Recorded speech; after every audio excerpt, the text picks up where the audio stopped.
Hello and welcome to Happy Horror Time. I am Tim Murdoch. And I am Matt Emmer, and we have a very special episode for everyone today. Doozy. It's a doozy. It's going to be a Scream. Get it, Tim? No, I don't. Explain. Okay, so there's this movie. It came out in 1996. No, wow. Everybody is talking about. There is a new Scream movie out. It has been out for about a little over a week, and we are finally number one in America. We are finally reviewing it. You know, it's actually good that we we didn't really have a choice, which we'll get into, but it's a little good that we waited, because if we had released this last week, because, you know, we spoil everything. Everything, and I do mean surprise birthday parties. we spoil life. We like to, and now everyone in the world who likes Scream has seen it by now. So, I don't know. Really? So who's holding out? My mom and dad. Yeah. Are they big Scream fans? They love it. Oh my God, I know. Okay.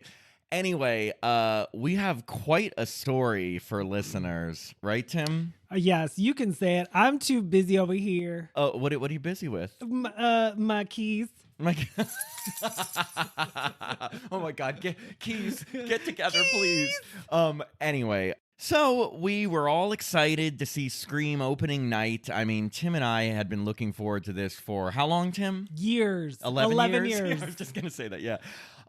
We even kind of put together like a little group to go see it. I mean, we wanted to get all our friends, everything. Matt is a planner. I am a planner. He likes wedding planner. He's a wedding planner. He's a total J-Lo. No, I mean, like when Matt, he likes to, what's the word? Plan. What is that word? He likes to plan. Tim's right. I mean, I have the big Halloween party, but I just like, I don't know, especially for big things, and Scream Control. is big. Go on. No, you ass. Anyway, so we had a big group thing planned, and the week leading up to the release, both Tim and I tested positive for COVID. I mean, it just makes me mad thinking about it. Well, here's the thing. First off, getting COVID, I feel like we've been talking about it for so long, and now we finally got it. It was really, really depressing, because obviously we were both not able to go see Scream with our friends, and had to see it much later, just in time to get this episode out after we were over COVID and were negative. But it was so depressing, because not only did we miss out, but all of our friends saw it, and like, I don't know how you felt, but I didn't even want to talk to anyone, because I knew I couldn't talk about that, and they had all seen it. Right. I basically wanted to hurt them. Well, I will say though that there's no one else other than, Jacob also tested positive, unfortunately, but there's no one else other than Jacob that I would have wanted to have to get COVID at the same time with than you, Tim. Oh, thanks. Well, you know, there was one tiny silver lining of getting it. You didn't have to see me. Right. I was like, this kid's boring me. No, I had the sexiest voice for 3 days. I had the sexiest voice. I had the sexiest boy over to my house. I was just gonna say, I don't think you're. No, I didn't see anybody. This is there was a kind of funny thing. Like, what happened was, when Jacob and I tested positive, I was devastated. But obviously, right away, I told the people that I had seen recently, one of which was Tim. And so I'm like, you got to test, because, like, if you're positive, you can't go see this movie or go out, whatever. Tim tests, sends me the test. My favorite part is that Tim's like, is this positive? Literally, it's like so obviously positive. It's and so I'm like, positive. It is like, but I will say, like, I mean, of course I felt bad, but at the same time, I was like, because I think I would have felt worse if you had gotten to see it. I don't think I would go without you. Oh, I mean, I could say that now, but I know. No, I wouldn't have gone without you, because I mean, it's become like we're podcast partners, and we knew we were going to review it, and so it just wouldn't have been the same. Even though I did see Halloween Kills without Tim, but that was because I was at a wedding. Yes, and you had told me, and we had worked it out. But and I saw it by myself. So yes, there was, when I found out Tim also tested, it was almost like a misery loves company. Like, I was like, okay, at least, you know, Tim has to suffer through this with me. I felt like I was Kathy Bates and you were James Caan. You're right, and you slammed my feet and broke them. Yeah, I was like, don't you dare go see that movie. Yeah, he did, and so now I'm crippled. Yeah, you're terrible. No, but anyway, it just sucked, because number one, timing, you know, and number two, like, you know, then you have to be quarantined. Obviously, I was with Jacob, and Jacob tested positive. You're and lucky. I was by myself watching Showgirls. Well, and pretending to do the dance. Yeah, I was like, how can I relate to this movie? Well, but the good thing is it's shitty and it's the timing sucked, but we are through it and we finally got to see it. I'm not gonna lie, like it's like to stay off of like every Facebook group that we're part of because so many spoilers and things were being. But I was proud of myself. I stayed away from spoilers. I'm really proud of you for staying away. I knew the whole movie. No, before we saw it. I didn't know the killers, but no one I knew online was saying like, "Hey, this is the killer," and people were like Easter eggs. I was like, until I see the movie, I'm not going to remember anything I read. You're like, but speaking of Easter, is there a bunny anywhere? Sometimes my birthday ends up on Easter. Really? Yeah. Is your name Christ? Oh wait, no, that's Christmas. You know, I'm Jewish. I don't know any. Wait, Easter's the day he rose, right? Listen, I didn't go to church. I thought you were a church podcast. Wait, did we have a whole discussion about you being an altar boy? No, just kidding. But you thought I was. I thought I was because you would have been the perfect one. Anyway, we don't need to go into that. So anyway, we finally saw Scream. We can finally talk about it, but. Before we do, I'm just going to give you the quickest little synopsis of Scream 1 through 4 for people just to know, like, where we were at the beginning of Scream 5. You ready for that, Tim? Yeah, let's do it. Okay, so Scream 1 came out in 96. December 20th. Oh my God. It only made $6 million when it opened. Oh, these are facts off my head. I'm not even. Wow, I was like, I wasn't gonna go that. I was just gonna talk like plot. Oh, okay. Oh, I mean, I like to talk money because I'm in the biz. So Scream 1, everyone knows that it was the big '90s thing that like reinvigorated the horror genre. Opening scene, classic, one of the best of all time with Drew Barrymore. Phone call, she and her boyfriend get killed. Really surprising at the time because she was a big star and they killed her off in the opening scene.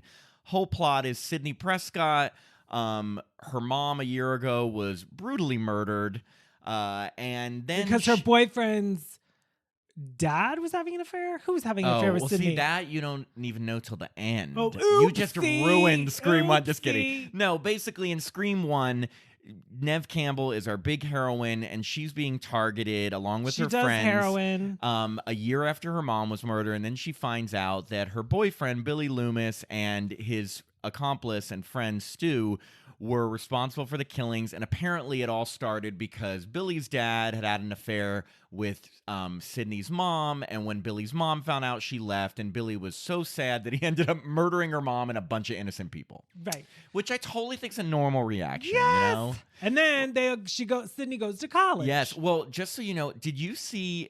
I saw Scream 1, and this is not lying, in the theater 8 times. I probably saw it... I know I saw it at least 5 times the original. And I remember the first time I saw Scream, I thought that opening, of course, it was I just was scared, no joke, about copycats. Isn't that interesting that the whole Scream 2 is about a copycat? Well, yeah, and Copycat stars Sigourney Weaver and William McNamara. Go listen to our interview with William McNamara. Yes. Plug. Now streaming our interview with William McNamara, the killer from Copycat. No, you know what's funny? Scream 1, I became the only movie that has hit me almost as much as Halloween 1 in terms of like how obsessed I got with it right after. I got the costume. Like, ooh, you're weird. I started murdering people. You're crazy. No, I just loved it. I would pretend to do the voice. Do you like scary movies, That's actually Tim? very good. Yeah, I used to pretend to do the voice, and like I just loved it. And when I heard they were making a sequel and it was coming out the following year, I wanted to be in it. No, I was obsessed, and like every bit of information. Same. And like isn't it crazy? We didn't have the internet. I mean, I'm sure there was the internet, but I didn't have. I had to wait for Entertainment Weekly Same. and the MTV specials. Yes, they like MTV, and like sometimes in your local newspaper. Oh my God, I'm really showing my age. But the best part about Scream for me, and I know because you're only a few years older, is that Thank you. I was the exact age. I was a senior in high school when it came out, which is the age of Sydney. I was graduated, so I was still 19. Oh, I was still in my teens. So I was 17, and it was and then next year, Scream 2, when she went to college, that was my first year of college, and I had just gone away to college. So what you're telling me is you're Sidney Prescott. So the big reveal in the new movie is Matt Emmert is Sidney Prescott. Wow, I did not see that. But so I felt like not only did I love these movies, I was like growing up with them. So, okay, Scream 2. Do you want to take Scream 2? Sure, I'll take. I remember I saw Scream 2. My friend got a free pass like a week before the movie opened. Really? Yeah, so it was just really, one. So she was like, haha, I'm going. No. She took me and like was in this huge theater, and I loved it. I love Scream 2, but I actually like Scream 3 more. Actually, Wow, I don't know. okay. I love them all. So in Scream 2, Sydney's in college. She and Randy, the survivors, her friend who's like the movie roles. By the way, who plays Randy? Jamie Kennedy. Thank you, I forgot. Okay, go on. George Kennedy. George Kennedy? From Naked Gun. George Kennedy. So good. No, so she's in college, and it's such a unique opening because it's like people that are going to a movie premiere Jada of Pinkett. a movie that's based off of the killings in Scream 1. So it's extra meta. It's called And Stab. at the time, nothing like this had ever been done. Like, meta wasn't a word people really used, but it was like, they're watching a movie that's literally like a movie of the Scream 1 movie that I we will saw. say this. I felt in the original, obviously Scream 1 has a lot of original scares. Scream 2, that opening affected me more because as a viewer, I felt vulnerable for, again, a copycat. I love it's so funny. Like, I'm talking about how obsessed I got. You're talking about how each movie made you scared. Well, I mean, because that's the whole point of these movies. No, of course, but I mean, it's so funny to me because it's like, as someone who sees so many horror movies, but like if you let every movie register with you, I feel like you'd be a nervous wreck. Hello, have you met me? I was gonna say, wait, you are. What am I saying? I mean, but like I saw Scream 2, obviously multiple viewings. But I remember one time I took my mom, and there was like, and you killed her in the theater. No, but my mom and I sat there, and like I remember there was like, I just was unnervous. Like it's like, is today the day I die? Wow. See, Yeah. and that's before like the Dark Knight theater shooting. Yeah, so, it was way see, before I didn't get everything. afraid of watching movies at all until people started like shooting up movie theaters. Right. That's a nice That's story. great. Well, Bring what the I was mood going to tell you down. about Scream 2, she's in college, and so someone murders two people at the premiere, and then they're coming after Sydney, but it's like, first it's like a copycat killer, then they're coming after Sydney. And, Dewey and Gail are back. We totally forget. Gail is this reporter that's just trying to make money on the story. The heels of the killer. Dewey was the sheriff who, is his sister who got killed in the first one, was really close with Sydney. So Rose McGowan. He feels like a bond with her. So they're all in it. And Scream 2 at the college. And then the big reveal is that it was two killers again, one of her classmates, Mickey, but the biggest twist was that Billy Loomis's mother, Mrs. Loomis, Laurie Metcalf, played by Larry Metcalf, was the mastermind killer. And what I loved about this reveal, not only her performance, is that it so made sense, because in the first movie they set the seed for, hey, Billy's pissed because his mom left because of like Sydney's mom having an affair with his dad. So the fact that they remembered that in the second one, she's now getting revenge for her son getting killed and all that. I was like, wow, this makes sense. It's not out of nowhere, and it's really fucking cool. And I liked it because Laurie Metcalf, not that she was doing an impersonation of Betsy Palmer in Friday 13th, but I liked that it was reminiscent of the original Friday 13th by having a mother avenge her son. Exactly. And so that's another thing that made the Scream movies so because they were perfect. kind of acknowledging horror films from the past. And the best thing is it's such a like tongue-in-cheek look at, like, the second movie is all about, they're having a discussion how sequels suck. And, the first movie was about, like, making fun of horror stereotypes. So it's like, do you like Friday 13th or Friday 13th Part 2 better? Friday the 13th. Okay, do you like Jaws or Jaws 2 better? Jaws. Scream or Scream 2 better? Scream 2. Really? Yeah, but we'll get into that after. But like, yes, and it took me a long time to get there. I always liked the first. Well, no, all growing up, the first one was my favorite by far, and the second one was just below it. But like, the more I see Scream 2, it just has so many intense, credible scenes. The car scene and them having to crawl over the killer is one of the most intense scenes ever. The scene when Gail is chased in the soundproof room. The soundproof room is incredible. The opening scene is incredible. The scene with Sarah Michelle Gellar at the sorority house, like, it And just that's not incredible, but it's great. You're like, I was just gonna say it is good. It's good. But it's like for one movie to have and to have such a great reveal and to have one of my favorite And killers. Jerry O'Connell. Jerry O'Connell is so cute in that movie. I think Jerry O'Connell is sexy on the talk today. Really? Yeah. How do I get a picture with him? Do I have to go to the talk? So, funny story, and we're taking a long time to get to Scream 5, but it's worth it. Don't worry, listeners. We have the whole episode, and we'll get to it. But I met Jerry O'Connell at a Comic-Con. Yes, it was. Did you get a picture? No. What happened was our dear friend and mutual friend Hiko.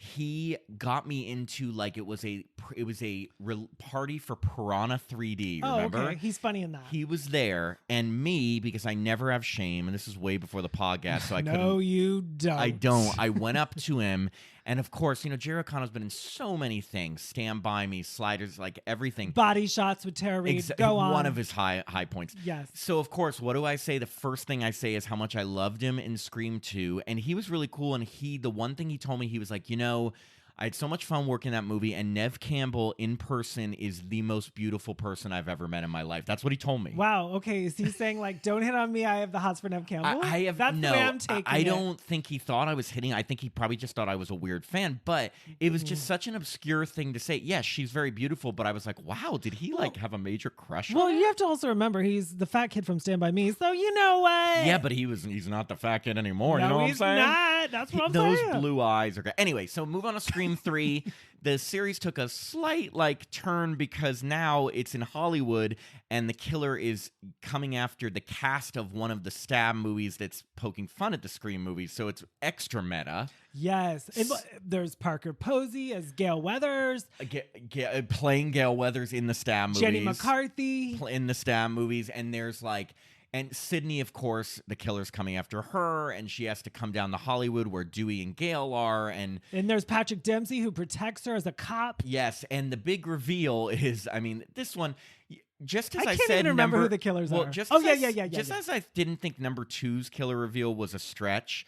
On the opposite side of the spectrum, they totally created this this half brother that when her mom took time in Hollywood and got pregnant and abandoned a kid who was jealous of Sydney's life and then, was pissed that her mom wanted nothing to do with it. They just created a backstory that didn't exist. It was a little stretch. What? That movie's strong point is all of the behind the scenes of the horror film within the film, and the cast is super likable. It had a lot of likable. comedy, which is good comedy. Yeah, it's a little goofy, but I love Scream. I know you love it, and that's why I'm not gonna. And here's the thing: you can knock it. No, I don't not like it. It's just my least favorite in the series. Wow, get out! But imagine it's my least favorite. It's if you're giving me pizza and there's 5 different types, there's going to be one I like least, but I still love all pizza. I get it. Yeah. No, I love all the Scream films. Yeah. Okay. So let's get to that was supposed to be the end. It was a trilogy. It was done. That was 2000. 11 years later. 11 years later, which is crazy to me. Wes Craven and Kevin Williamson, the duo behind it, director and screenwriter, came back and we're going to revive the series or did with Scream 4.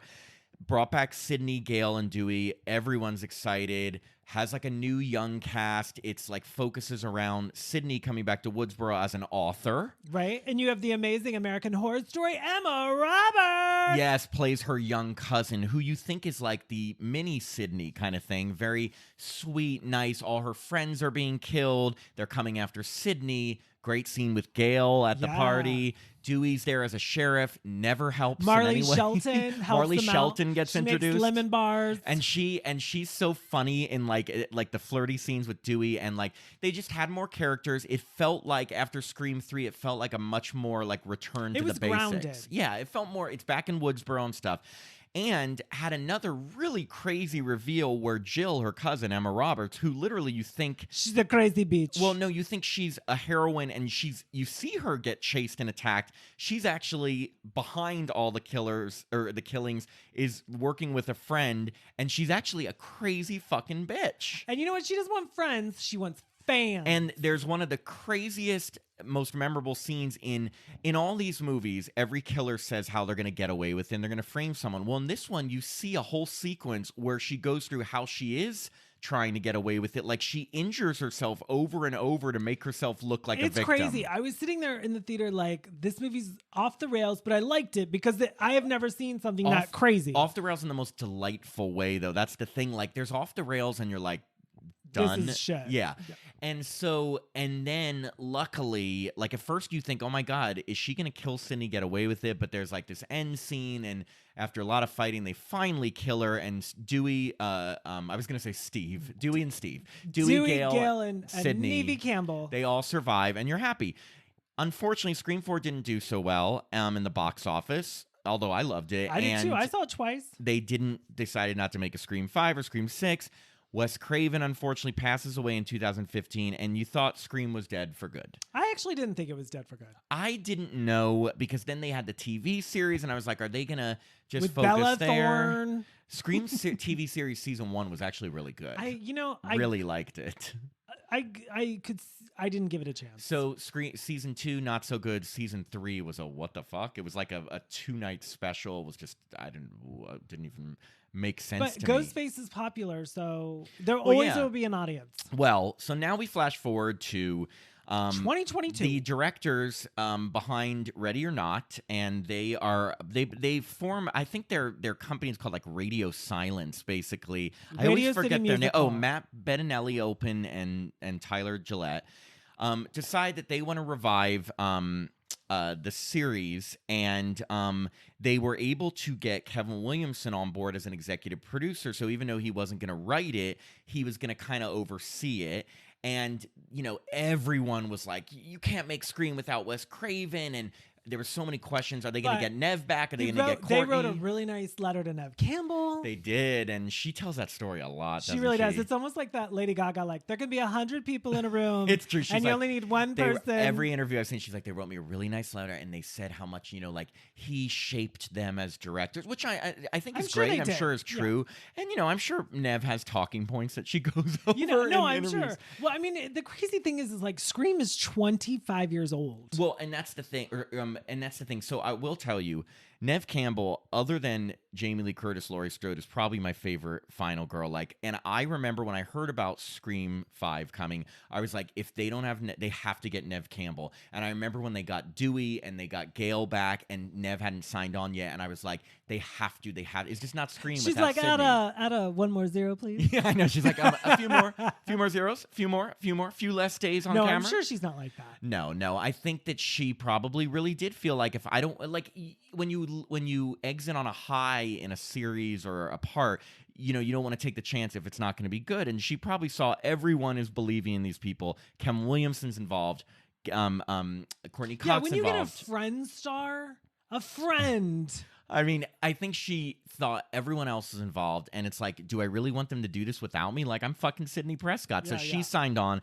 Anyway, so up until this point, we had seen the trailers. It looked really dark in a good way. The movie was filmed during the pandemic, and they had to shut down because, people were exposed. So the movie had many, many, many obstacles. You're right. And they were introducing a new cast again, but I knew that these people, they didn't want to recycle Scream 4, like new people plus all, but they wanted to bring legacy cast members and new cast members, and I'm just wondering, how are they going to do it? But the trailers made it look dark in like a scary way, like in a good way. Like, it didn't look as much based on comedy as some of the others. Right. No, so, I mean, especially number 3.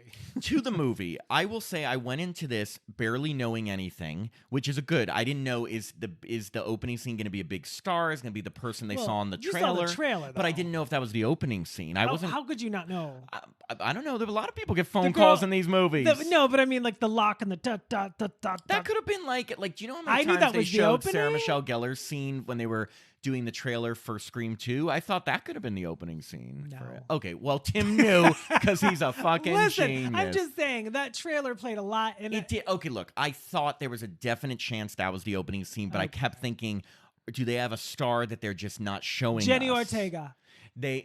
So, anyway, so Scream opens with, it is a young girl named Tara, Jenna Ortega. Do you know what her last name is? Ortega. No, in the movie. Tara Carpenter. What? Do you think that's a homage, Matt? Not at all. Oh, okay. Not at all. I'm sure they just, maybe about Karen Carpenter, the singer. Of She's course. so talented. Homage to John Carpenter. So she is like, but there's so many. Okay, I have a love fest with this new Scream, and I'm gonna start it with this. I thought that they did the opening scene in such a clever new way, and here's why.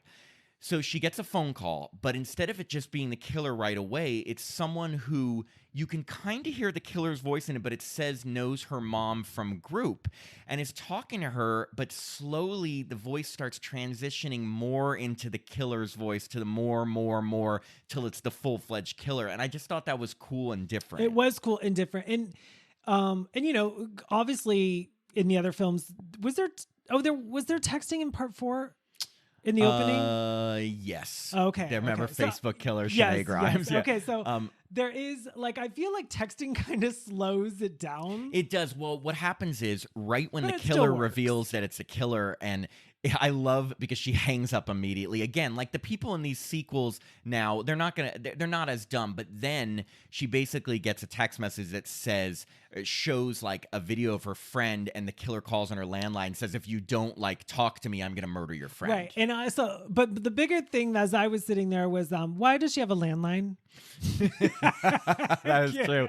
Well, she was kind of joking, like, why is my landline ringing as she's talking to her friend? But anyway, so right away they go into the normal, like, Ghostface asking trivia, but in this one it's different because they start asking trivia about the Stab movies, which I thought was interesting. cool. Like, because I was like, because everything else has been done, so I was like, oh, they're asking a movie within a movie, and I like that she got online and she looked like Heather Graham. Google, yeah, well, like that was all what I very love clever. about it, and again, a million things I love about this movie, but is that number one, if anybody's asking you questions nowadays with a cell phone, you're going to be Googling it. So I love that she did that, but I also love that now Stab movies, which are all fake, have become so popular and so known that now the trivia questions can be about Stab movie. You know, in the first movie it was all about Halloween and Friday the 13th, Nightmare on Elm Street. Now literally the trivia is about the movie the series. 4 films have created a Stab universe. Yes, so now it's like about the movies within the movie. And but I will say this. Okay, so are we jumping to the part where the killer's in the kitchen with her?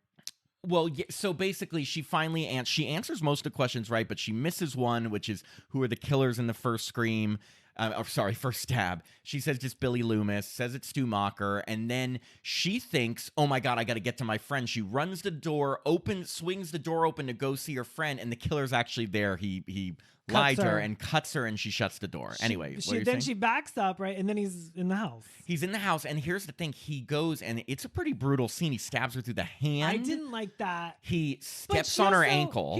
There was another thing that she did hit him, and he fell backwards, and it looked like Ghostface hit his chin on the counter. I thought that was going to come into play, and it didn't. Oh, I didn't notice that, but I did notice. So, you know, she gets it pretty bad. So she gets stabbed multiple times, and then it does the big Scream opening sequence. Oh, you're so popular. I love that a telemarketer is calling me. Really? I mean, if we're going to be... You know what? I think it's Ghostface. Here's the thing. If we're going to get interrupted while we're doing an episode, at least make it like Nev Campbell. I know she's always calling me. I want to talk to her about The Rock. I always tell her, like, Nev, stop texting me. I can't be talking to you all the time. You know she was in a movie with The Rock, right? The skyscraper one, right? Yeah. I wonder if she saw his butt. Was his butt in the movie? I don't know. Maybe if she it like wasn't knocked on his trailer door. I'm sure this is what I think happened. Okay. It's quite small derail.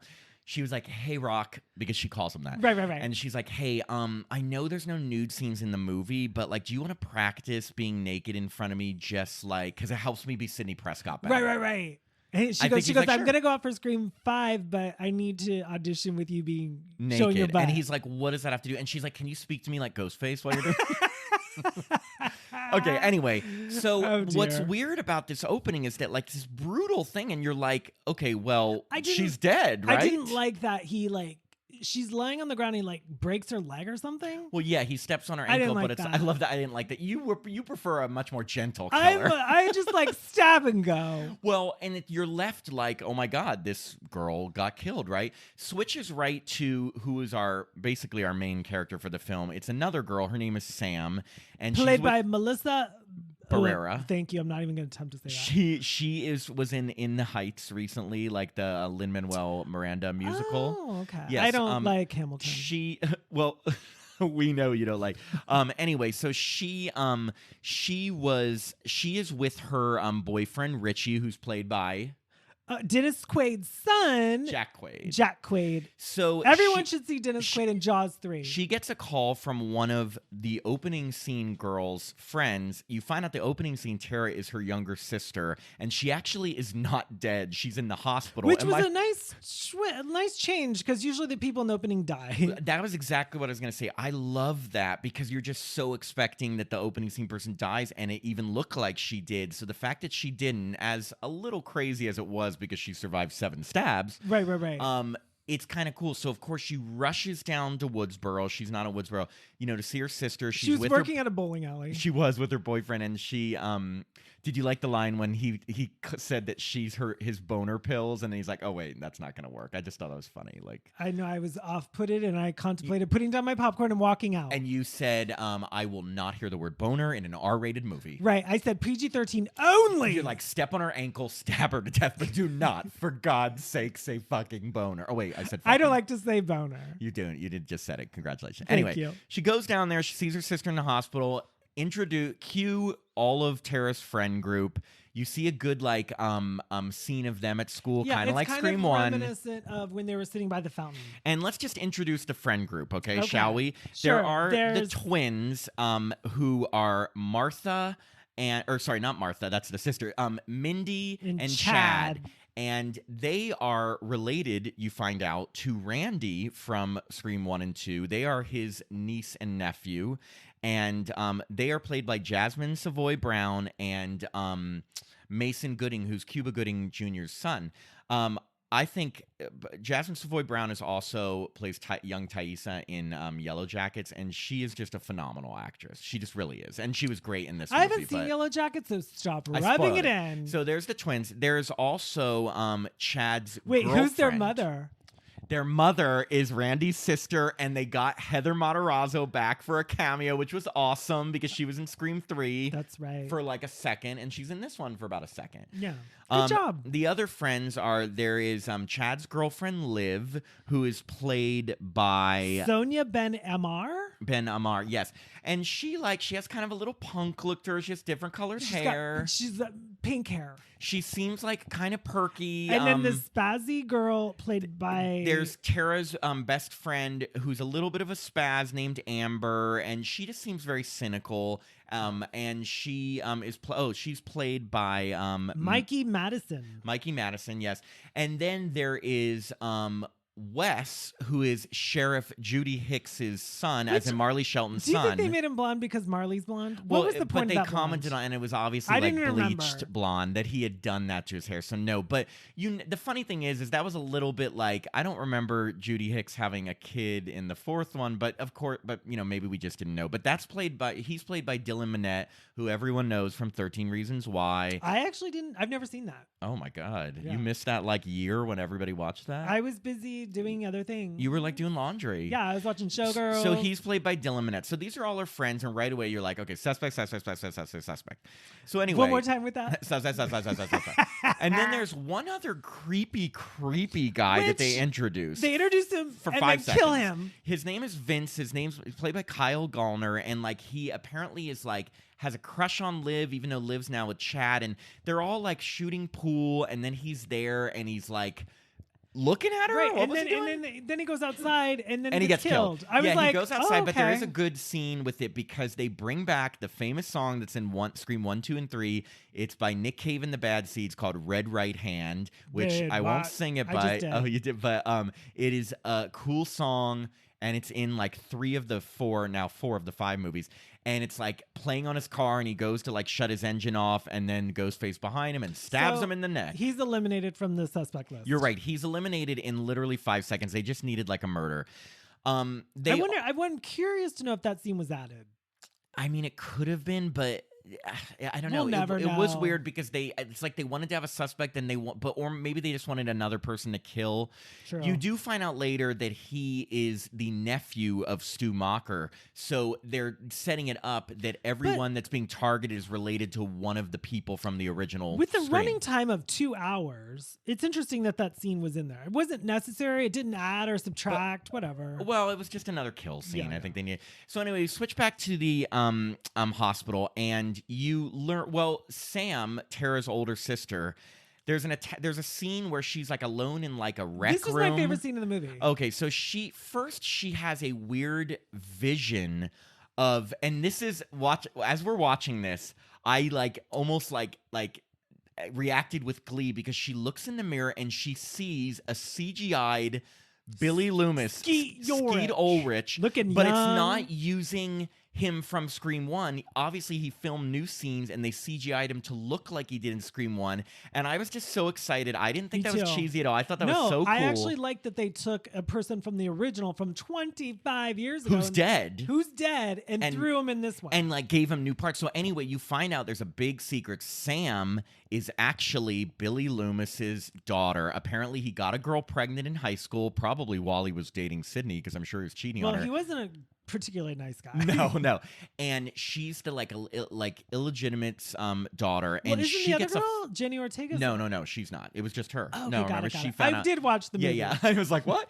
So there's an attack scene in the hospital rec room, and where Sam gets a phone call, and the killer says like, "I know your little secret," and she says like, "Well, then why don't you come after me?" And he's like, sure, and he's like in the room. It's almost like remind me of Scream 2 when she's like, "Come after me." There's a lot of horror movies, where there's not particularly a lot of people around in hospitals. Well, the thing is, she's in like a rec room or something, and there's like no one there. And my first thought is, where'd the killer put on the costume? Like to get in there. It's like, not let me bring in this costume it's to the hospital. not even like there's total light on in there, and it's bright. It looks well lit. She finally gets away. She runs out, tells policemen, "There's someone in the room. He attacked me." Of course, they're gone by then.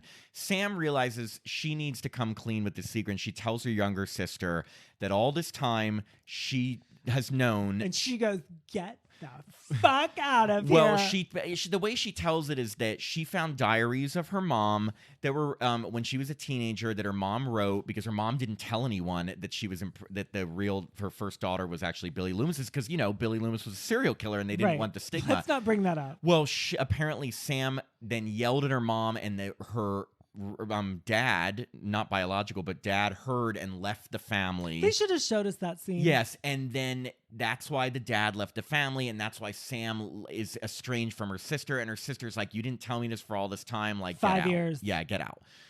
So you're thinking, okay, this is weird. She's the daughter of a serial killer. Now, here's the thing. And everyone kept thinking, "Oh my God, she's a daughter of a serial killer." And she kept saying, "I don't want to end up like him." I'm like, you didn't even meet him. Yeah. How could you, unless there's serial killer DNA? I mean, hopefully not. I guess I feel like, have you ever heard like the nurture versus nature battle?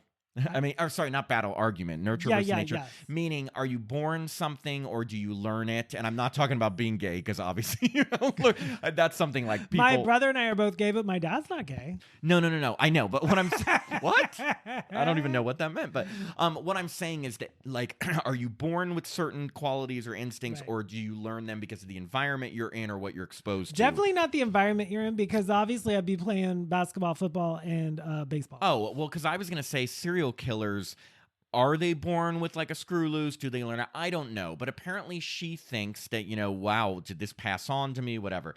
And, it's an interesting thought. I mean, I wonder if, because you're right. She's definitely really taking that in. Well, she has some sort of, she's taking medication because she keeps hallucinating, seeing Billy Loomis. And what's interesting? At this point, I don't even think... Okay, so then, like, her and her boyfriend go to visit Dewey, right? Yes. Well, she realizes the cops aren't helping. They're not catching this killer.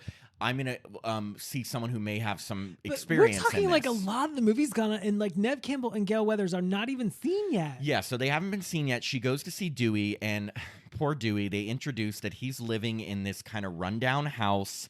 It looks like it's like a mess. It's a lot of alcohol, like bottles.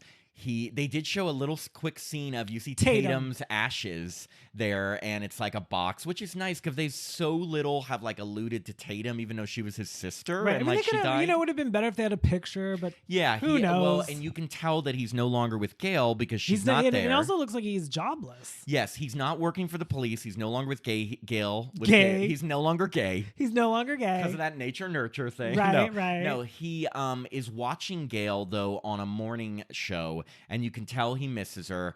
And I wonder if that's like to compliment Jennifer Aniston for being on the morning show. Anyways, go ahead. That could be a weird. Well, no, I mean she's a reporter, so it I makes know, but sense I'm that just she wears that. saying. Yeah, it should be though. Could be. So Sam and Richie show up, and they like say that something's, that they've been attacked and all this. Something's Ghostface afloat. Something's afloat. Dewey right away, I loves it. Gets into like, who's this guy to Richie? This your love interest? Are you sure he's not the killer? Like, because he's been through this.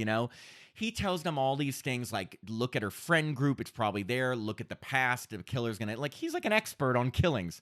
And they ask him to help. And I love, he says, like, I've been stabbed 9 times. Like, I'm good, basically. Right. But right away afterwards, he realizes if there's a Ghostface killer out, he's got to warn Sydney and Gail. So there's a cool scene where he calls up Sydney. Right. And then she says, of course I'm Sydney Prescott. Of course I've got a gun. Well, she's at first you see her Yes. walking a stroller, and she mentions, which if you catch, she says, Mark Kincaid. Well, she doesn't say Kincaid. Is? No, she says Mark, her husband, and the kids. So, AKA, she's married and has kids. And to if McDreamy. I thought so, because what other Mark have we been introduced to in the series? Just Patrick Dempsey. So she must be doing McDreamy. Which is not too shabby. Not too shabby, and she's got kids. She obviously does not live in Woodsboro, and he basically warns her.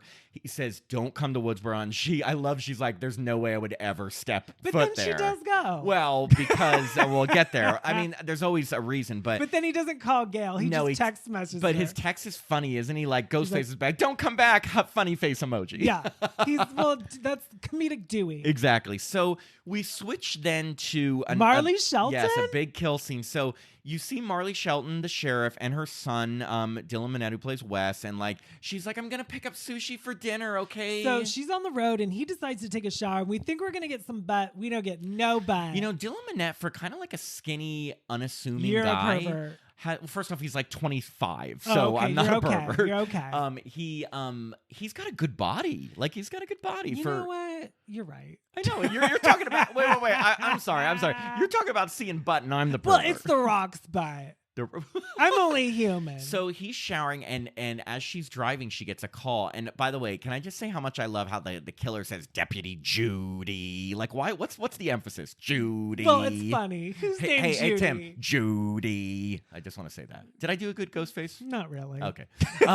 So basically, he says that he's at the house watching him shower, which I was like, awesome. I was like, this movie just turned gay. And she's like freaking out. Did a great So job. she whips that car around. She turns on the sirens, runs up to the door. Well, you think that he keeps saying like you're never gonna make it in time, like da da da. And this really took me aback because she runs up. Broad daylight. It's broad daylight. She gets out of the car. She runs to the front door and Stab. No, Ghostface jumps out from behind the bush. He was waiting for her, not her son, and like stabs her to death repeatedly. In daylight, it was very jarring. It was jarring. I had this feeling that she was gonna die in this one yeah. because she's not. I love that she was in the 5th one. Good job. What I loved about this scene is that they really. I was not expecting him to jump out before she got in and kill her in broad daylight. Yeah. It was just, it caught me by surprise. And so she's dead. And then he gets out of the shower. And there's this sequence that I absolutely loved where he's walking through his house. They drag it out. Wow, did they do so many misdirects? And I actually loved Behind them the all. cabinet. Behind the refrigerator. He opens fridge door. Close it, no one. Opens a cabinet. Close it, no one. It's like the looks audience. This direction. The audience at this point is almost rooting for Ghostface to jump out. It's like you're so right. Like because it's almost like you have so much tension. You're like, just do it already. You yeah, know, it's like, which is terrible. It is. So he's going to the front door. You think he's going to open and see his poor, dead, brutalized mom, but instead he turns. Ghostface is there, stabs him in the neck. So gross. It's a long stab. It is, and it's like it's a suffering death. Ew, I was like, I actually thought he was the killer, so that took away that guy. That's the thing. I was like, why, if we're seeing him in the shower, but then she gets killed, did he just kill his mom? I thought so too, but then he gets killed. So anyway, we switch to there's Dewey. There's a scene where Dewey finally agrees to help Sam and goes and meets with all the friend group, and they have like a big scene where Randy's niece, Mindy, Yellow talks Jackets. about great sequence where she's talking about the killer must be doing a requel, which I actually thought was going to annoy me. With I don't know, for some reason it did not annoy me, but was right on the edge of about to annoy me. It's funny you say that because it does get to a point where you are so expecting there to be some monologue about rules that you're like, we've heard this before, but they were able, and I think, truthfully, I think it's the actress's delivery that Right. made it not annoying. It Right. was like fun. She's talking about how nowadays the stab movies have become, so off the rails that this killer wants to make like a requel, which is not a reboot, not a sequel. You have to have new characters and old characters. You have to be related to the past and the present. Why didn't they call this Scream 5? We don't know. Well, they even make fun about that Stab 8 in the fictional universe is just called Stab, and they're like, fans are like, why would you call it Stab? That YouTube clip that Richie's watching. So anyway, there's this whole thing, and they're all accusing each other of being the killer. And then when Sam finds out that Judy and Wes have been killed, she's like, "Oh my God, is anybody watching my sister at the hospital?" So this scene was tough because she's such a petite little girl. This is the opening scene, girl. I don't want to see this girl get attacked again. Well, that's the thing. She's in the hospital. She already doesn't have a hand. She can't walk. Her hand is messed up, and she's been stabbed 7 times. The lights go out. She tries to get into a wheelchair and get out of her room because, of course, nobody works in the effing hospital. No. Well, there was one down. There was a man down. Oh, yeah. One man had been murdered, and they did say before they'd move her to a private floor, but private or not, there's nurses. Yeah. There's people. There's people, yeah. So anyway, you think someone's coming to get her. It's actually Richie, and so you think, okay, maybe it's not the killer. Then the killer shows up, attacks Richie, and then starts going after poor Tara, who's like in a wheelchair, slowly wheeling herself down. So then the elevator doors open, and there's a Dewey. call between Sam and Ghostface, and he's telling her, you need to pick. I'm either going to kill Richie, your boyfriend, or your sister. And she keeps like stalling. And he's like, how could you not pick your sister? And then the elevator door opens, and she's like, because I'm stalling, motherfucker, or something. And Dewey shoots the killer. Yes. And so then I was going to say Zooey. Dewey goes back to just make sure, because for some reason they didn't take off the mask. There's a big fight. Dewey and the killer get in a big scuffle. Right. But I mean, like, he should have, like, he was just about to get on the elevator, but instead he's like, goes back. Yes. After shooting the killer dumb here. a bunch of times, Dewey says to them, wait, you got to shoot them in the head. I got to go back, which like never do then I was that. like, okay, I get it. It's a movie. Blah, blah, blah, blah, blah. And so he goes, and right before he's supposed to shoot the killer in the head, he gets a call from Gale, and he looks down, and the killer lunges in and kills him. It's sad. And we're talking like, this isn't one of those fake out like Dewey deaths where he comes back. He gets stabbed in the front and back and like bleeds out, and they show him in a body bag. And how did you feel like with that? I thought he was gonna die in the first one, and the second one, and the third one, and the fourth one. So I was like, of course it's sad, to see a key member of the Scream Scream team to pass. But I was like, the thing is like, to pump any kind of freshness into this movie is like, okay, I was okay with it. And I'm not saying I'm okay with I agree. Death, and here's what I'll say. I went in thinking that at least one of the main 3 were going to die. And to be honest, if you had to take one out, I would have wanted it to be Dewey because I'm much more attached to Sydney and Gale. So I will say this. I was sad. It did hit me.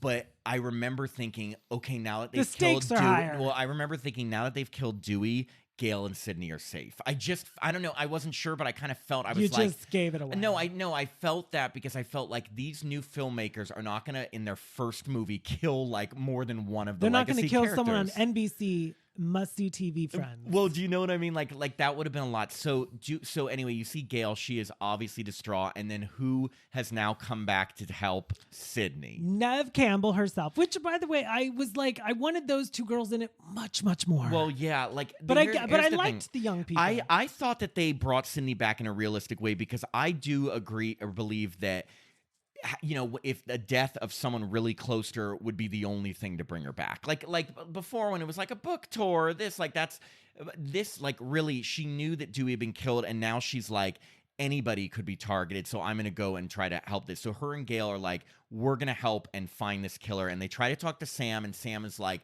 I just want to get out of Woodsboro, take my sister and boyfriend, get the fuck out. Right. So they hop in the car. Yeah. And she's like, the girl, Jenny Ortega. Well, first, Sydney has a fun little thing with Gale where she says, oh, don't worry, I put a tracker on their car. Because Sydney tries to tell her, look, you are basically what I was before. The killer's not going to stop coming after you, whether you're in Woodsboro or at Windsor College, or, you know what I mean? The killer's going to come after you. So she puts a tracker on the car. and they find out on the car ride that they are having a party, or they go to where they're having a party. It was from the original film. Well, what happened was that you're forgetting a lot of No, details. I don't know whose house I know. it is. Maybe I was just so excited I was like attached to these details. So what happened was they're it's a driving. big reveal, but the movie did not make it a big deal. Tara can't find her inhaler, and she realizes that she has an extra one at her best friend Amber's house. So they stop Sam at Amber's is like house. To Kirsch, what's his name? Kirsch. Richie. Why is here says Kirsch? Last name was Kirsch. Oh, okay. Anyways, so he's like, no, I want to go. To what? He doesn't want to stop. Oh, yes. He's I want to go, and they're like, no, we got to get this inhaler because she has fucking asthma. You know, like yeah. So they do stop, and it's supposed to be like this huge reveal because this house is where the original Scream ended. This is Stu Macher's house, and yeah. Here's the thing. What? I wanted the music to be grander. I wanted it to be on a bigger scale. It felt like, and this is me, I hope you don't turn on me, Matt. What? I felt like it was episodic television because it wasn't at the original house. Oh, you mean because that was like a set? It wasn't the original it felt like set. a set because it was a set. I could tell that it wasn't the exact same look of it, but I thought they did a good enough job where there were certain aspects that what that you looked want in your enough. Scream feels good enough? Well, I mean, the house is owned by new people now, right? Like, and also but maybe I mean, because like, of COVID. But they didn't even show the outside. Like, I could tell it was probably because it was a set. No, but I mean, I was clear. It was almost looked like in Scream 3, the outdoor set. Looked better. Yeah, I you know, what right? I mean? I was kind of like, yeah. oh, okay. I see that. I see that. I totally see that. Like, I love Scream. No, I totally see that. And the thing is that I just wanted it to be bigger. I did want when they showed the house for it to go. They kind of did it, but it was a good score. But I actually feel like the scores in the other films are stronger. I agree. I did it's miss the Marco score. Beltrami music. Right. Well, it was anyway, fine. we got to get to this big finale because okay. So they get to the house now. Sydney and Gail are like, following them there because they're like, oh shit! Like we see in the tracker they stopped at the Stu Macher house. Obviously, whoever the killer is purposely wanted them there. She wants to get there to warn them. So Sam and Tara and them go in. The party ends. Everyone leaves. And they do have a scene where Chad, one of Randy's nephews, is looking for his girlfriend outside, and he's using like a tracking app. And that was so not outside. Yeah, that I will say that is one thing that did not look real. It took me out of the movie because I was like, am I watching a sitcom set it with did no feel lighting? like a set. It did. That one did feel like a set. The house I thought was passable. The outdoor part with him. This is a big effing movie, and you're gonna give me this? I know, but I mean, for me, those are little things. Okay, like for me, I can't get past. Okay, so and then the killer comes after Chad and like stabs him a bunch of times and leaves him to bleed out. And I actually am surprised he's surprised. Then they had a quick attack scene with Mindy, who was one of my favorite characters, where she's funny. She's watching Stab 1, and she's watching the Randy scene where he's saying, look behind you, and then she keeps saying, why don't you look behind you? And then Ghostface comes up to her, and then she's like, wait, I should look behind me. Looks, it's Ghostface. That was such a wow for me just to get that scene. I mean, you know what I mean? Like, it was it's so many meta. It's like she's watching a movie that's based off of a movie, and she's reenacting the movie part. And in the movie we're watching, the same thing happens. Right. Like, to get all that and as a viewer to just digest all that, that's cool. Yeah, and she gets attacked, and you're like, no, she's that. But like Sam comes in, fights Ghostface off, and then there's like a big craziness in the main like kitchen, and all of the remaining characters are there, and they're saying, who's the killer? You have blood on your hands, and then out of nowhere, Amber says, no, you can't be the killer, cause I am. And lifts she brings out a gun, blows that girl's face out, blows Liv in the head, the Chad's girlfriend. And I was shocked because I was shocked because I was like, hey, why does this young teenage girl have a gun? Also, every killer reveal usually is the person taking the mask off as Ghostface. They didn't do that. So because and again, I give them credit, it's new. Something and it new. happened so quickly. Like when she shot, suddenly her head got blown off in like 3 seconds. Right. So everyone scrambles. The movie's like, okay, it's on. And then there's a funny part where Sydney and Gail arrive, and they're like, that's the trailer part. So like, you ready? The killer goes outside. The girl. Well, it's Amber. So they don't know that she's not wearing a Ghostface outfit. She's just out there as herself. She's like, help! Like I was attacked. And so then she's Sydney and Gail are like, is this for real? This is probably a trap. And then Amber says, fuck it, and shoots Gail in the stomach. Which I was actually surprised because usually Gail has like a bulletproof vest on, and she didn't. Well, does Gail? It's Sydney that had the bullet. Well, Don't they both usually wear like? I don't think bulletproof? Gail has ever had one. Oh, okay. But Well- Gail's never. No, Gail was shot in Scream 2, but it Right. went just right off her ribs. Right, Remember? right, yes. You got more lives than a cat, Gail. What's that from? Oh, Scream 2. Friends. Friends, episode 3. So I don't know what you thought, but when Gail got shot, and it's I was not a pissed fatal wound, because I was like, no, because I wanted a big chase scene with those two girls, and we didn't get it. And they just and then Gail's like, Sydney, go and finish it. And I'm like, wait, that's it for Gail? I know. I was like, because one thing that the other films do stronger is a big chase scene. I felt like this movie didn't have it. It didn't have a chase. I totally agree with you on that. So Sydney don't goes get in me the wrong, house. I still love it. No, it's okay. Like and so Sydney goes in the house is the big like Sydney versus the killer, and they have a funny thing where she gets called, and the killer is like, and she's almost like, I already know who you are. It's Amber, and the killer's like, no, I'm the other killer. So immediately you know there's two killers. So she's walking around the house, blowing everything up. Well, she's literally shooting every door. But what I love about Sydney is she's like had enough at this point, She gets and bored. she hangs up on the killer. She says like, I'm bored, and I thought that was funny because it's like, yeah, You've never seen that. well, yes, because she's had so many phone calls. It's like, I don't need to talk to the killer Right. anymore. Just fuck you, you know? yeah, like I ain't doing this song and dance. exactly. So she gets She shoots Richie. Well, she accidentally shoots Richie, who's hiding in a room, and he's like, well, you shot me. And then Ghostface comes at her, and they fall over the banister, and they're both trying to get the gun. And then Sam runs down, and Ghostface stabs her and takes the mask off, and it's Richie. Right. Did So he have the Ghostface? No, he didn't have. Sorry, no one's I'm getting wearing confused. that Ghostface mask. No, sorry. Nev Campbell's trying to get away from Ghostface. Richie, you think he's going to help, and then he stabs Sam and basically reveals that he's the second killer. Right. Sorry, so I got that wrong. Then they drag, I think, Nev Campbell and Courtney Cox into the. Yeah, they get Courtney Cox, who was just waiting outside, shot. They're like, "Hey, come in here for a sec." Get in here. And We by gotta. the way, did it? Well, I'll tell you something that bothered me.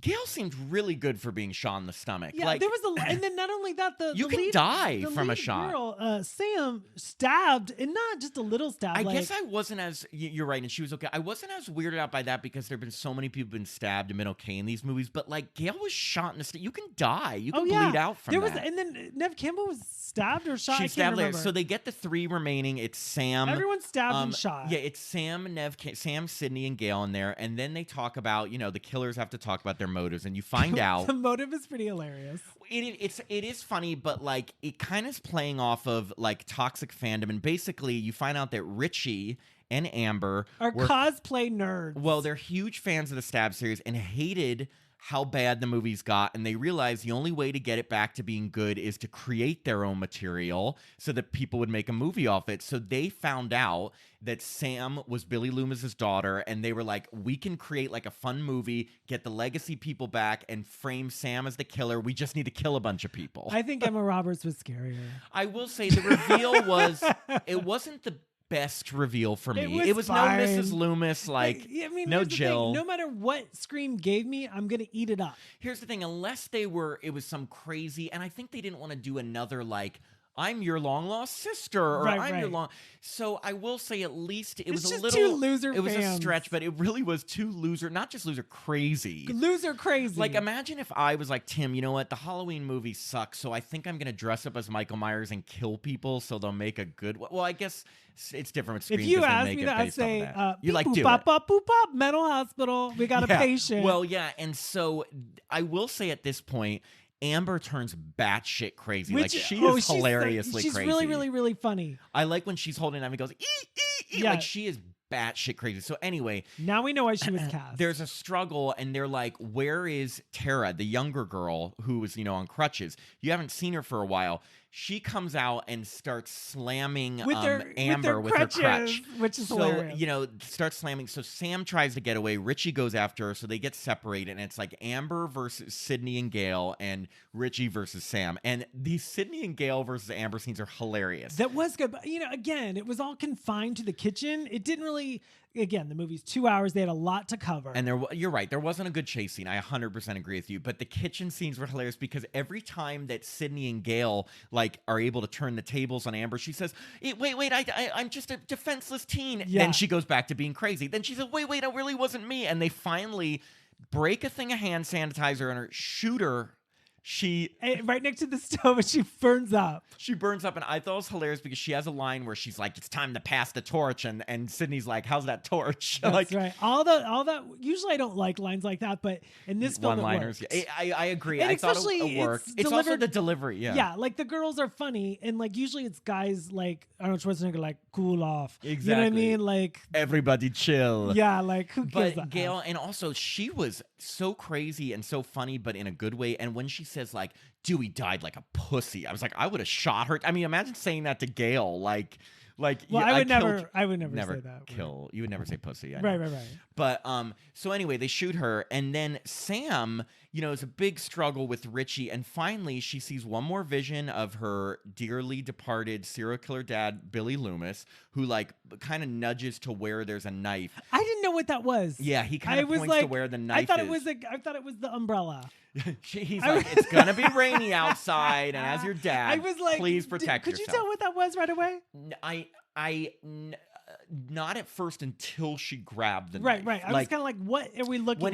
When he was just making the motion, I was like, what the fuck's he looking at? What's happening? Yeah, and then she grabs the knife. You're right, I didn't quite know, but then that was nuts. She stabs Richie in a way that I've never seen anyone who's not the A killer. Yeah, I was like, someone. are they going the route of like Friday 13 Part 4, the final chapter with Corey Feldman? Like, I was thinking where that too. Are Are they foreshadowing that she could at some point turn to killer because she's related, which they could have done? And then that like slit she across slices the throat. his throat. I mean, it is brutal. And then she takes the blood off the way the killer always takes the blood off. She does so with like, her. Okay. Oh, they did it on purpose, I'm sure, to like show she could have homicidal tendencies. But you said homosexual. Homosexual tendencies, yeah. So Sydney and Gail come out and they do the typical like, "Are you sure he's dead?" And she just like shoots him a bunch of times, says yes. So then, big surprise, All Amber starts running out, and she's like halfway burnt and is about to attack them. And who shoots her but Tara, who had the gun on her crutches and helps them. She's like, and I like the Babadook. And she's like, that line I didn't like. I didn't like that either. When you kill someone and say, "I still prefer the Babadook," like that was the one that made me cringe a little. Yeah, I was like, okay, we get it. They're like, how's that torch? I could see if someone said something about that to me, like me, if I hit them saying like, "Oh, really? How's that torch?" Like I could see that, but I still prefer the Babadook. First off, no one prefers the Babadook. You're like, what's the Babadook? Yeah, I mean, we saw it. I liked the Babadook. I don't know if I'd use it if I had one line. Stop pretending you weren't the best I ever. So you're right. It ends with, I love that it's 4 women that persevere. It's 2 sisters, Sam and Tara, and then Gail and Sydney. And at the very end, Marley Shelton comes out. No, she does not. She's dead. But you find out that Mindy and Chad, the twins, both survived, like kind of a la Dewey style, where like they're being wheeled out and they're alive. And then Sam goes over and kind of asks Sydney and Gail, like, "Am I going to be okay?" And I wish they had said, "No, you're fucked up for life."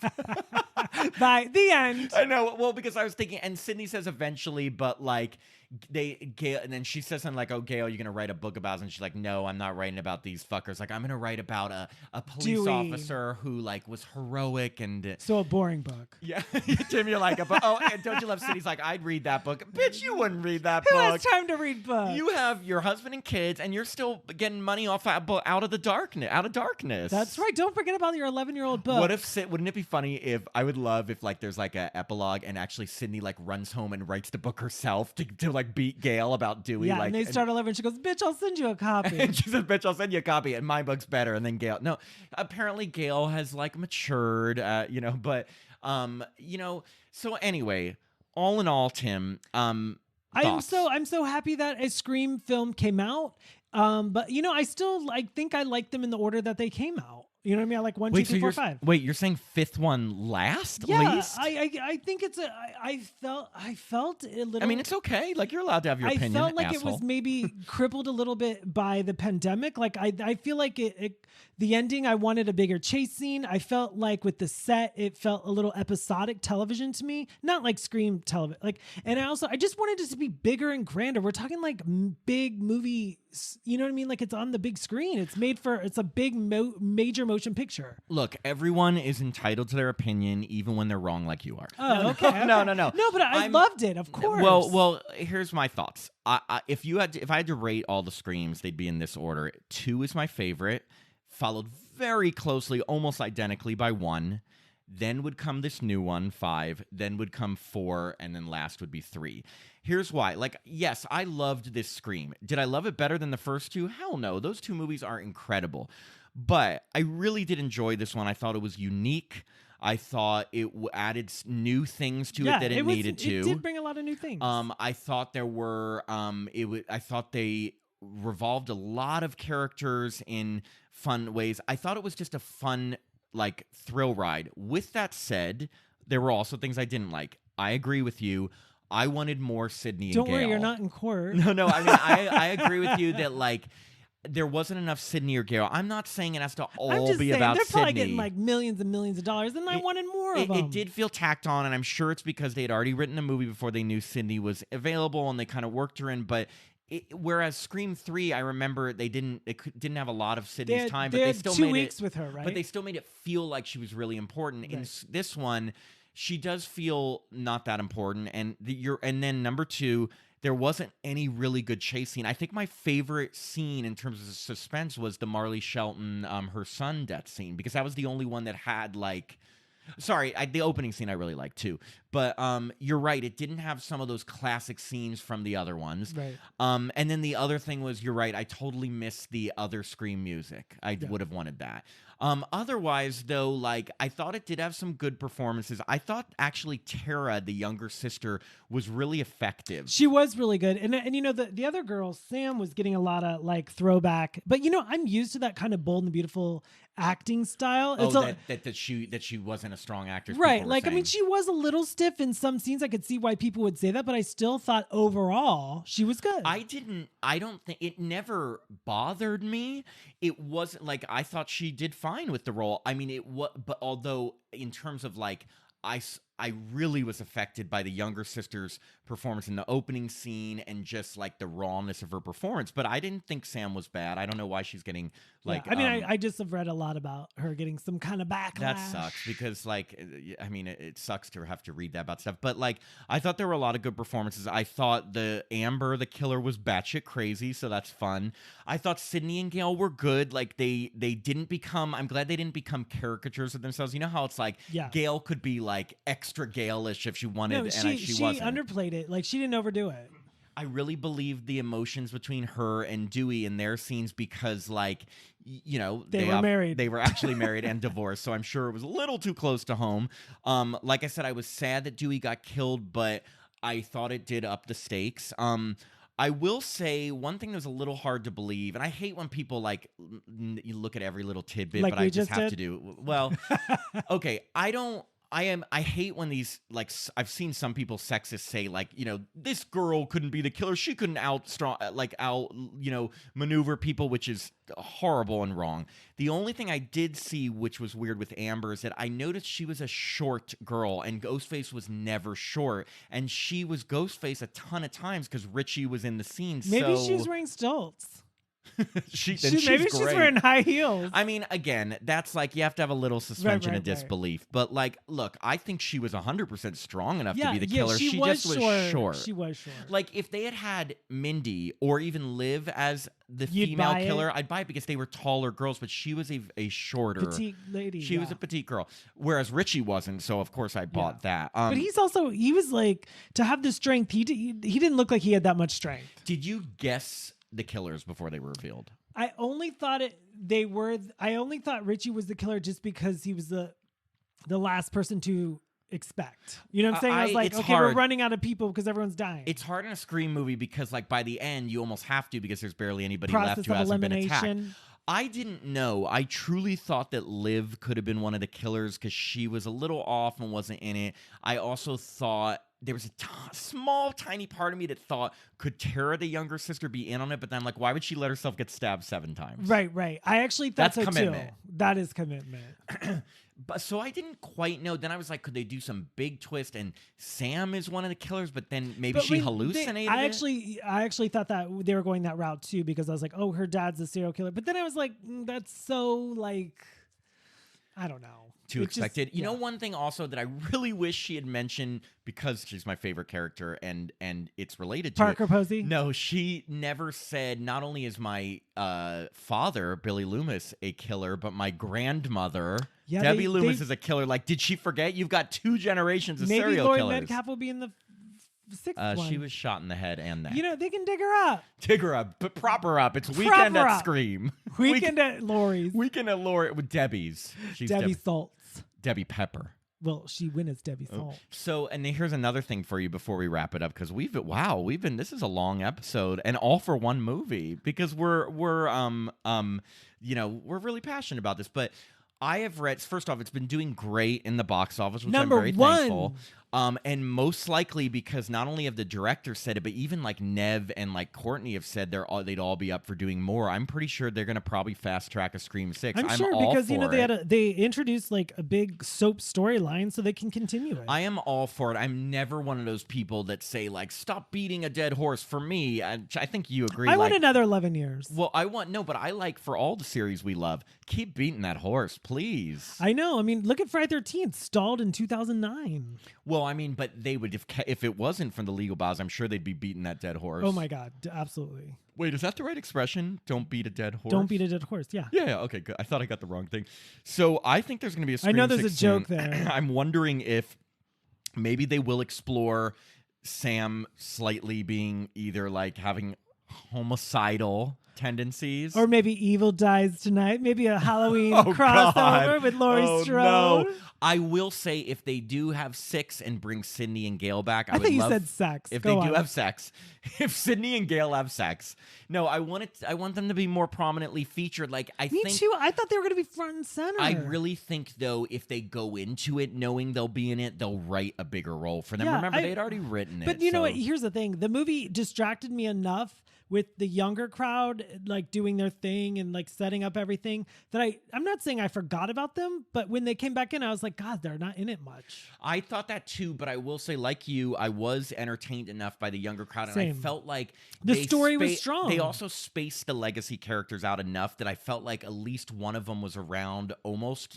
all the time. I mean, no, I know not the very beginning, but like first Dewey was very involved, then Gail, then Sydney. Like, right. So, I'm older. I need to relate to what's on the screen. Well, but what if you were like 18 right now?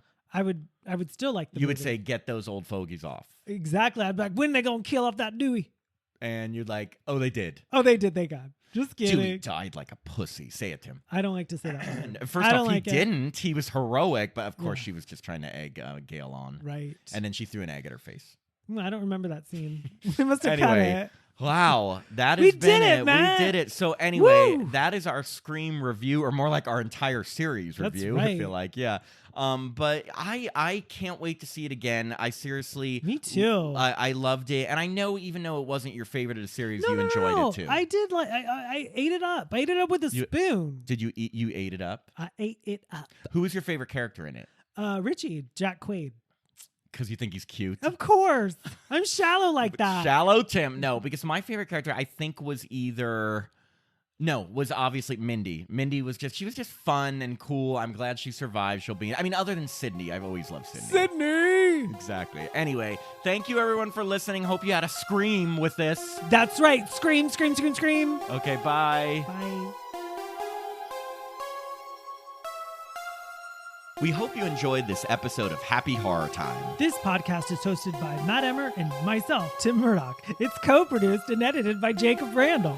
We release episodes every Sunday, switching off between reviewing recently released horror films and interviewing horror stars and insiders. And we have a ton of fun along the way. You can stream all our episodes directly from our website, happyhorrortime.com, or wherever you listen to your podcast.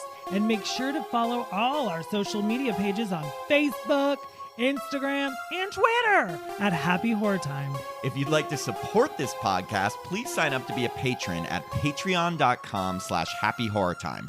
Patrons get access to our growing library of bonus episodes where we discuss older horror films, look back at popular franchises, and all kinds of fun horror stuff. And if you'd like to contact us, send us an email at happyhorrortime@gmail.com. We love hearing from our listeners. I'm Matt Emmert. And I'm Tim Murdoch. And we hope you have a happy horror time.